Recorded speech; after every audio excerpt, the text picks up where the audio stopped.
Minister, I want to begin by wishing you all the best in your new role, and I'm sure you'll be fantastic in the role because you've been bringing great energy and enthusiasm, so very best of luck.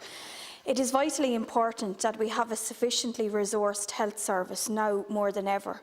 What is of equal, if not greater importance, however, is that we have a significantly escalated plan to achieve major increases in staffing levels right across the services and specialities.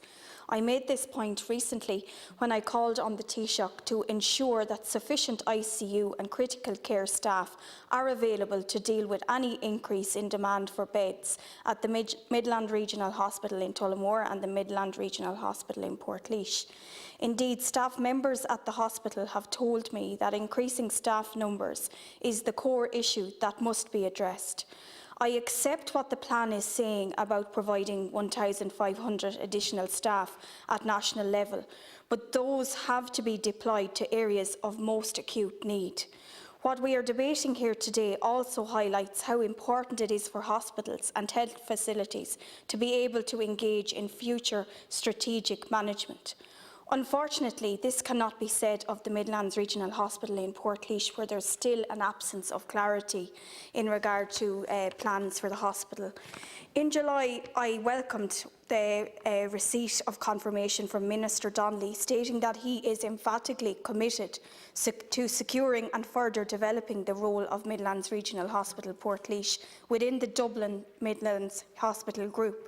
However, it is still a source of significant concern to learn that no decision has yet been made on the draft action plan for Portlaoise Hospital.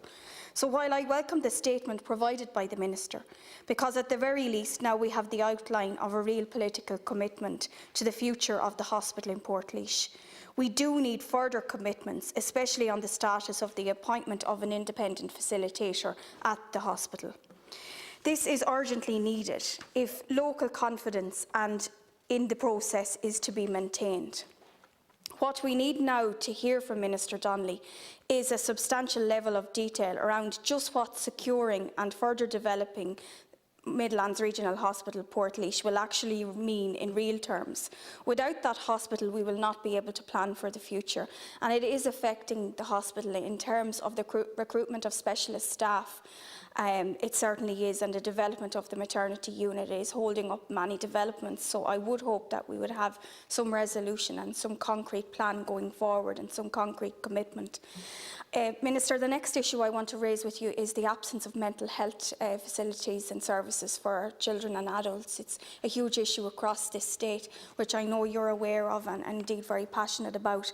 But just the services do need to be put into leash awfully urgently to try and deal with an escalating situation there where people are really suffering, and indeed the COVID pandemic hasn't helped. It has, I suppose, led to the escalation of many cases. And the final issue I want to raise is with cancer patients, Minister. There's a big hold-up in the transfer of cancer patients. I know I'm aware of one man who received a shock diagnosis in my own constituency a few months ago, and he's still waiting to be transferred to St James's Hospital in Dublin, and indeed very concerned, as are his family. So I would greatly appreciate if something could be done to curb the delays. Gurmagat.